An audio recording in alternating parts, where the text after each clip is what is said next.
ꯑꯍꯥꯟꯕꯃꯛꯇꯗ ꯃꯌꯥꯝꯕꯨ ꯇꯔꯥꯝꯅ ꯑꯣꯛꯆꯔꯤ social media platform ꯑꯃ ꯑꯣꯏꯔꯤꯕ ꯐꯦꯁꯕꯨꯛꯇ ꯊꯥꯒꯠꯅꯔꯛꯄ ꯏ ꯄꯥꯎ ꯈꯔ ꯃꯌꯥꯝꯒꯤ ꯃꯐꯝꯗ ꯊꯝꯖꯔꯤ꯫ ꯃꯅꯤꯄꯨꯔꯒꯤ ꯑꯅꯧꯕ ꯂꯩꯉꯥꯛꯀꯤ ꯆꯤꯐ ꯃꯤꯅꯤꯁꯇꯔ ꯑꯣꯏꯒꯗꯕ ꯃꯤꯑꯣꯏ ꯃꯤꯈꯜ ꯄꯥꯡꯊꯣꯛꯇꯨꯅ ꯈꯟꯅꯕ ꯁꯦꯟꯇ꯭ꯔꯦꯜ ꯑꯣꯕꯖꯥꯔꯚꯔ ꯍꯥꯞꯈ꯭ꯔꯦ꯫ ꯃꯅꯤꯄꯨꯔꯗ ꯄ꯭ꯔꯦꯁꯤꯗꯦꯟꯠ ꯔꯨꯜꯒꯤ ꯃꯇꯝ ꯂꯣꯏꯗ꯭ꯔꯤꯉꯩꯒꯤ ꯃꯥꯡꯑꯣꯏꯅꯅ ꯄꯣꯄꯨꯂꯔ ꯒꯚꯔꯟꯃꯦꯟꯠ ꯑꯃ ꯂꯩꯍꯜꯂꯛꯄ ꯌꯥꯕꯒꯤ ꯊꯥꯖꯕ ꯂꯩꯔꯛꯄꯗꯒꯤ ꯑꯦꯁꯦꯝꯕ꯭ꯂꯤ ꯃꯤꯐꯝ ꯄꯥꯡꯊꯣꯛꯄꯗ ꯒꯚꯔꯅꯔꯅ ꯄꯤꯒꯗꯕ ꯑꯦꯗ꯭ꯔꯦꯁꯀꯤ ꯁꯦꯝ ꯁꯥꯅꯕ ꯂꯣꯏꯁꯪꯁꯤꯡꯗ ꯈꯪꯍꯟꯈ꯭ꯔꯦ ꯍꯥꯏꯔꯤ꯫ ꯑꯟꯗ꯭ꯔꯣꯗꯒꯤ ꯃꯤꯑꯣꯏ ꯑꯅꯤ ꯌꯨ ꯂꯤꯇꯔ 500ꯒ ꯀꯣꯟꯅꯅ ꯃꯅꯤꯄꯨꯔ ꯄꯨꯂꯤꯁꯅ ꯁꯨꯒꯨꯅꯨ ꯕꯖꯥꯔꯗꯒꯤ ASR-MN01W9278ꯒ ꯀꯣꯟꯅꯅ ꯐꯥꯔꯦ꯫ ꯐꯥꯔꯕ ꯃꯤꯑꯣꯏꯁꯤꯡ ꯑꯗꯨꯗꯤ ꯌꯨꯝꯈꯥꯏꯕꯝ ꯖꯦꯅꯤꯁ ꯁꯤꯡ ꯆꯍꯤ 12 ꯑꯃꯗꯤ ꯄꯨꯊꯦꯝ ꯅꯅꯥꯎ ꯁꯤꯡ ꯆꯍꯤ 19ꯅꯤ ꯍꯥꯏꯔꯤ꯫ ꯑꯜꯇ꯭ꯔꯥꯁꯥꯎꯟꯒꯤ ꯃꯇꯦꯡꯅ ꯕ꯭ꯔꯦꯟꯒꯤ ꯊꯕꯛ ꯊꯧꯔꯝꯁꯤꯡ ꯄꯥꯕ ꯉꯝꯂꯒꯅꯤ꯫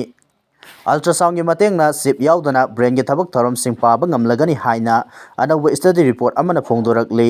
ꯔꯤꯄꯣꯔꯠ ꯑꯁꯤꯒꯤ ꯃꯇꯨꯡ ꯏꯟꯅ ꯏꯂꯣꯟ ꯃꯁꯛꯀꯤ ꯀꯝꯄꯅꯤ ꯅ꯭ꯌꯨꯔꯣꯂꯤꯡꯛꯅ ꯃꯤꯑꯣꯏꯕꯒꯤ ꯕ꯭ꯔꯦꯟꯗ ꯆꯠꯊꯔꯤꯕ ꯊꯕꯛ ꯊꯧꯔꯝꯁꯤꯡ ꯑꯃꯗꯤ ꯈꯜꯂꯤꯕ ꯋꯥꯈꯜꯂꯣꯟ ꯄꯥꯕ ꯉꯝꯅꯕ ꯕ꯭ꯔꯦꯟꯗ ꯆꯤꯞ ꯍꯥꯞꯆꯤꯟꯕꯒꯤ ꯋꯥꯐꯝ ꯄꯨꯊꯣꯔꯛꯈꯤꯕꯅꯤ꯫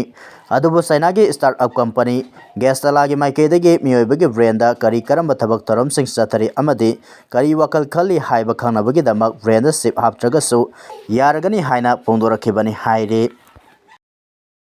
ꯀꯦꯁꯣꯡꯂꯨꯡ ꯚꯤꯂꯦꯖꯇ ꯀꯨꯀꯤꯒꯤ ꯄꯣꯄꯤ ꯐꯥꯔꯝ ꯍꯥꯎꯁ ZUFꯅ ꯃꯩ ꯊꯥꯗꯣꯛꯂꯝꯂꯕ ꯃꯇꯨꯡ ꯀꯨꯀꯤꯁꯤꯡꯅ ꯅꯧꯅ ꯑꯃꯨꯛ ꯔꯤꯁꯦꯇꯜꯃꯦꯟꯠ ꯇꯧꯅꯕ ꯁꯦꯝ ꯁꯥꯕꯒꯤ ꯚꯤꯗꯤꯑꯣ ꯑꯃ ꯁꯣꯁꯤꯌꯦꯜ ꯃꯤꯗꯤꯌꯥꯗ ꯚꯥꯏꯔꯦꯜ ꯑꯣꯏꯔꯛꯈ꯭ꯔꯦ꯫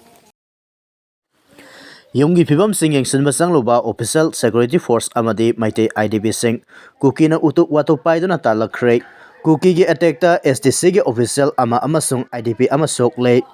ꯀꯨꯝꯖꯥ 2023ꯒꯤ ꯃꯦ 3ꯗꯒꯤ ꯊꯣꯔꯛꯈꯤꯕ ꯏꯔꯥꯡ ꯑꯁꯤꯅ ꯃꯔꯝ ꯑꯣꯏꯔꯒ ꯂꯥꯟꯖꯦꯟꯅꯗꯨꯅ ꯂꯩꯔꯤꯕ ꯏꯝꯐꯥꯜ ꯋꯦꯁꯠ ꯗꯤꯁꯇ꯭ꯔꯤꯛꯀꯤ ꯀꯥꯟꯇꯣ ꯄ꯭ꯔꯦꯝꯅꯒꯔ ꯃꯥꯏꯀꯩꯒꯤ ꯃꯩꯇꯩꯁꯤꯡꯒꯤ ꯌꯨꯝꯒꯤ ꯐꯤꯕꯝꯁꯤꯡ ꯌꯦꯡꯁꯤꯟꯕ ꯆꯪꯂꯨꯕ ꯁꯦꯀ꯭ꯌꯨꯔꯤꯇꯤ ꯐꯣꯔꯁ, ꯗꯤꯁꯇ꯭ꯔꯤꯛ ꯑꯦꯗꯃꯤꯅꯤꯁꯇ꯭ꯔꯦꯁꯟꯒꯤ ꯑꯣꯐꯤꯁꯤꯌꯦꯜ ꯑꯃꯗꯤ ꯃꯩꯇꯩ IDPꯁꯤꯡ ꯀꯨꯀꯤꯅ ꯎꯇꯨꯞ ꯋꯥꯇꯨꯞ ꯄꯥꯏꯗꯨꯅ ꯇꯥꯟꯂꯛꯈ꯭ꯔꯦ꯫ ꯀꯨꯀꯤꯁꯤꯡꯅ ꯆꯠꯊꯈꯤꯕ ꯍꯤꯡꯁꯥꯒꯤ ꯊꯧꯑꯣꯡ ꯑꯁꯤꯗ ꯌꯦꯡꯁꯤꯟꯕ ꯆꯪꯂꯨꯕ STC ꯁ꯭ꯇꯥꯐ ꯑꯃꯗꯤ IDP ꯑꯃ ꯑꯁꯣꯛ-ꯑꯄꯟ ꯅꯪꯂꯦ꯫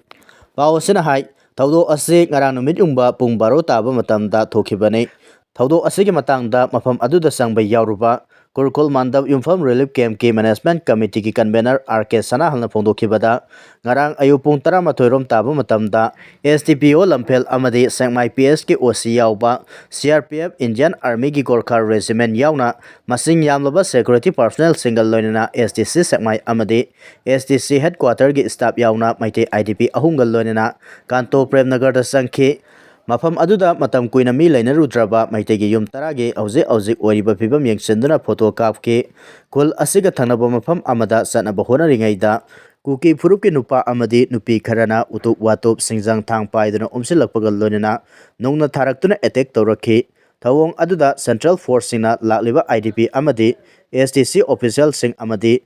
ꯏꯝꯐꯥꯜ ꯋꯦꯁꯠꯀꯤ ꯄꯨꯂꯤꯁꯁꯤꯡ ꯑꯗꯨ ꯊꯨꯅ ꯊꯣꯛꯈ꯭ꯔꯣ ꯈꯪꯍꯜꯂꯛꯄꯗꯒꯤ ꯂꯩꯃꯈꯣꯡꯒꯤ ꯑꯦꯛꯁ-ꯁꯔꯚꯤꯁꯃꯦꯟ ꯀꯣꯂꯣꯅꯤ ꯇꯝꯅ ꯆꯦꯜꯂꯛꯈꯤ꯫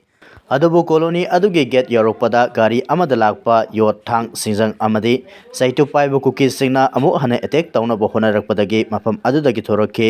ꯂꯩꯃꯈꯣꯡꯗ ꯑꯥꯔꯃꯤꯒꯤ ꯑꯆꯧꯕ ꯀꯦꯝꯞ ꯑꯃ ꯂꯩꯕꯒꯤ ꯃꯊꯛꯇ ꯃꯁꯤꯡ ꯌꯥꯝꯂꯕ ꯁꯦꯀ꯭ꯌꯨꯔꯤꯇꯤ ꯐꯣꯔꯁ ꯀꯌꯥꯒ ꯂꯣꯏꯅꯅ ꯆꯠꯄ ꯈꯣꯡꯆꯠ ꯑꯃꯗ ꯀꯨꯀꯤꯁꯤꯡꯅ ꯎꯇꯨꯞ ꯋꯥꯇꯨꯞ ꯄꯥꯏꯗꯨꯅ ꯑꯦꯇꯦꯛ ꯇꯧꯔꯛꯈꯤꯕ ꯊꯧꯑꯣꯡ ꯑꯁꯤꯃꯛ ꯑꯀꯟꯕ ꯃꯑꯣꯡꯗ ꯀꯟꯗꯦꯝ ꯇꯧꯏ ꯍꯥꯏꯕ ꯋꯥꯐꯝ ꯊꯝꯂꯗꯨꯅ ꯁꯦꯀ꯭ꯌꯨꯔꯤꯇꯤ ꯐꯣꯔꯁꯀꯤ ꯃꯥꯏꯀꯩꯗꯒꯤ ꯏꯔꯥꯡ ꯑꯗꯨ ꯂꯥꯛꯁꯤꯟꯅꯕ ꯇꯤꯌꯔ ꯒ꯭ꯌꯥꯁ, ꯔꯕꯔ ꯕꯨꯂꯦꯠ ꯑꯃ ꯐꯥꯎꯕ ꯀꯥꯞꯈꯤꯗꯕ ꯊꯧꯑꯣꯡ ꯑꯁꯤ ꯂꯥꯏꯕꯛ ꯊꯤꯕꯅꯤ꯫ ꯑꯁꯤꯒꯨꯝꯕ ꯊꯧꯑꯣꯡ ꯑꯁꯤ ꯃꯇꯨꯡꯗ ꯑꯃꯨꯛ ꯍꯟꯅ ꯊꯣꯛꯍꯟꯗꯅꯕ ꯂꯩꯉꯥꯛꯅ ꯍꯣꯠꯅꯒꯗꯕꯅꯤ ꯍꯥꯏꯔꯤ꯫ ꯆꯨꯍꯤꯡ ꯌꯣꯟꯕꯗꯒꯤ ꯐꯪꯂꯛꯄ ꯁꯦꯟꯐꯝ ꯈꯔ ꯇꯨꯡꯁꯤꯟꯗꯨꯅ ꯀꯦꯟꯁꯔ ꯂꯥꯏꯅꯥ ꯁꯥꯒꯣꯟꯅꯗꯨꯅ ꯍꯤꯡꯂꯤꯕ ꯃꯤꯑꯣꯏ 3ꯗ ꯃꯇꯦꯡ ꯄꯤꯈ꯭ꯔꯦ꯫ ꯐ꯭ꯔꯥꯏꯗꯦ ꯆꯨꯍꯤꯡꯅ ꯊꯥ 6 ꯈꯨꯗꯤꯡꯒꯤ ꯀꯦꯟꯁꯔꯒ ꯁꯥꯒꯣꯟꯅꯗꯨꯅ ꯍꯤꯡꯂꯤꯕ ꯃꯤꯑꯣꯏꯁꯤꯡꯗ ꯁꯦꯜꯒꯤ ꯃꯇꯦꯡ ꯄꯤꯗꯨꯅ ꯂꯥꯛꯄꯒꯤ ꯃꯅꯨꯡ ꯆꯟꯅ ꯉꯔꯥꯡ 16ꯔꯛ ꯁꯨꯕ ꯑꯣꯏꯅ ꯃꯤꯑꯣꯏ 3ꯗ ꯁꯦꯜꯒꯤ ꯃꯇꯦꯡ ꯄꯤꯈ꯭ꯔꯦ꯫ ꯁꯦꯌꯔ ꯑꯦꯟ ꯀꯦꯌꯔ SAC ꯋꯥꯡꯈꯩ ꯅꯤꯡꯊꯦꯝꯄꯨꯈ꯭ꯔꯤ ꯃꯄꯥꯜ ꯑꯃꯗꯤ ꯐ꯭ꯔꯥꯏꯗꯦ ꯆꯨꯍꯤꯡ ꯀꯣꯅꯨꯡ ꯃꯃꯥꯡ ꯏꯝꯐꯥꯜꯅ ꯁꯤꯟꯗꯨꯅ ꯃꯅꯤꯄꯨꯔ ꯄ꯭ꯔꯦꯁ ꯀ꯭ꯂꯕꯇ ꯄꯥꯡꯊꯣꯛꯈꯤꯕ 16ꯔꯛ ꯁꯨꯕ ꯀꯦꯟꯁꯔ ꯋꯥꯔꯤꯌꯔ ꯁꯄꯣꯔꯠꯀꯤ ꯊꯧꯔꯝ ꯑꯗꯨꯗ retired IAS RK Nimai, share and ꯀꯦꯌꯔꯒꯤ founder RK Lenin, Kakching Khunou ꯀꯣꯂꯦꯖꯀꯤ assistant professor doctor O Sarita, coordination ꯑꯀꯥꯁꯋꯥꯅꯤ ꯏꯝꯐꯥꯜꯒꯤ ꯄ꯭ꯔꯣꯒ꯭ꯔꯥꯝ ꯑꯦꯛꯖꯤꯀ꯭ꯌꯨꯇꯤꯕ ꯅꯣꯡꯊꯣꯝꯕꯝ ꯔꯣꯃꯥ, ꯐ꯭ꯔꯥꯏꯗꯦ ꯆꯨꯍꯤꯡꯒꯤ ꯃꯄꯨ ꯂꯣꯀꯦꯟꯗ꯭ꯔꯣ ꯂꯣꯡꯖꯝ ꯑꯃꯗꯤ ꯑꯀꯥꯁꯋꯥꯅꯤ ꯏꯝꯐꯥꯜꯒꯤ ꯄ꯭ꯔꯣꯒ꯭ꯔꯥꯝ ꯑꯦꯛꯖꯤꯀ꯭ꯌꯨꯇꯤꯕ ꯔꯥꯏꯆꯟꯗ꯭ꯔ ꯁꯤꯡꯊꯥꯝꯅ ꯃꯊꯪ ꯆꯦꯠꯅ ꯆꯤꯐ ꯒꯦꯁꯠ, ꯄ꯭ꯔꯦꯁꯤꯗꯦꯟꯠ ꯑꯃꯗꯤ ꯒꯦꯁꯠ ꯑꯣꯐ ꯑꯣꯅꯔꯁꯤꯡ ꯑꯣꯏꯅ ꯁꯔꯨꯛ ꯌꯥꯈꯤ꯫ ꯊꯧꯔꯝꯒ ꯃꯔꯤ ꯂꯩꯅꯅ ꯐ꯭ꯔꯥꯏꯗꯦ ꯆꯨꯍꯤꯡꯒꯤ ꯐꯥꯎꯟꯗꯔ ꯂꯣꯀꯦꯟꯗ꯭ꯔꯣ ꯂꯣꯡꯖꯝꯅ ꯐꯣꯡꯗꯣꯛꯈꯤꯕꯗ ꯀꯦꯟꯁꯔ ꯂꯥꯏꯅꯥꯒ ꯁꯥꯒꯣꯟꯅꯗꯨꯅ ꯂꯥꯏꯌꯦꯡ ꯆꯠꯊꯗꯨꯅ ꯂꯩꯔꯤꯕ ꯁꯦꯜ-ꯊꯨꯝꯒꯤ ꯐꯤꯕꯝ ꯐꯠꯇ꯭ꯔꯕꯁꯤꯡꯗ ꯐ꯭ꯔꯥꯏꯗꯦ ꯆꯨꯍꯤꯡꯅ ꯉꯁꯤ ꯐꯥꯎꯕ ꯑꯉꯝꯕ ꯃꯇꯦꯡ ꯄꯥꯡꯗꯨꯅ ꯂꯥꯛꯂꯤ꯫ Friday khudingi swing sumduna yolaba matung madudagi phanglakpa senpham khara adu tha taruk taruk tungsilaba matung cancer laina naraba miyoi singda angamba mateng piduna lakle loinana ngasi ase cancer laina naduna ekoi mayam thadokuna satkhrabi makil loinabi layo khrabi oinam ningol longjam ongbi asala tabuning singba oina makna pamjaramba adu thabak oina onthoktuna cancer na naraba miyoi ahumda angamba khudol pot pibagi thoram asi pangthokpani Kumza 2013 dagi 2016 phawba colon cancer na naduna yamna wana khangkibi layo khrabi onam ningo longjam ongbi asala tana hinglingai matamda cancer na naraba miyoi singna thenariba awaba singda mateng pangba pamlamkiba adu ngasidi hingauriba mahaki mapuroibana thabak khara suduna madudagi phanglakpa senpam adu miyamda mateng pangduna lakhibani hairi BJP ki Central Leader singna kaukiba MLA singi mipam ngasi nungtil pung ahumda oina pangthoklagani State asida hauzik lariba rajniti ki tang tadaba phibam asiga mari lainana BJP ki Central Leader singna wari sananaba Delhi da laknaba khangalakpadagi non former CM and Biren yauna BJP NPP NPF amasung masiga puna satminariba independent MLA sing Delhi sangkhrabasu ngarang numidang waram athengba phawpa mifam pangthokide Parliament mifam laibana mifam ado athengmada pangthoklaba yai haina thajanarambani adobo athengmada BJP ki Central Leader singi maikaidagi ngasi nungthil pung ahum tabada oina pangthoklasi haina khangalakibani hairi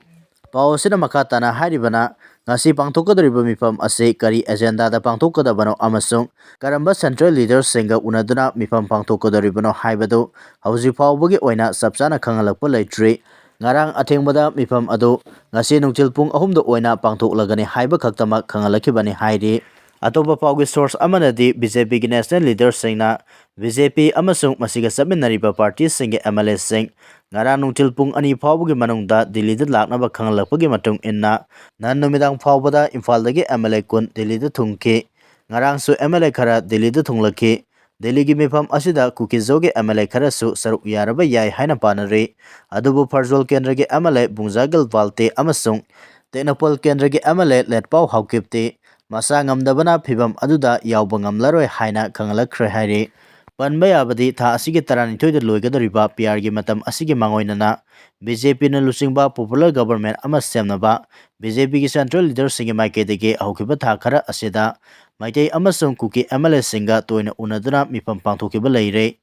Mamang segi December 13 dasu BJP ki National General Secretary Organization BL Santos amasung Northeast Coordinator Summit patraga MLA singa unakibagal lonena Imphal da laktuna makatana mifam pangthokpasu laikhrabani karigomba popular government ama sembagi phibam leitaba tarabadi hauzik chatariba parliament mifam asina assembly dissolve taunabagi warep ama loroba yai hairi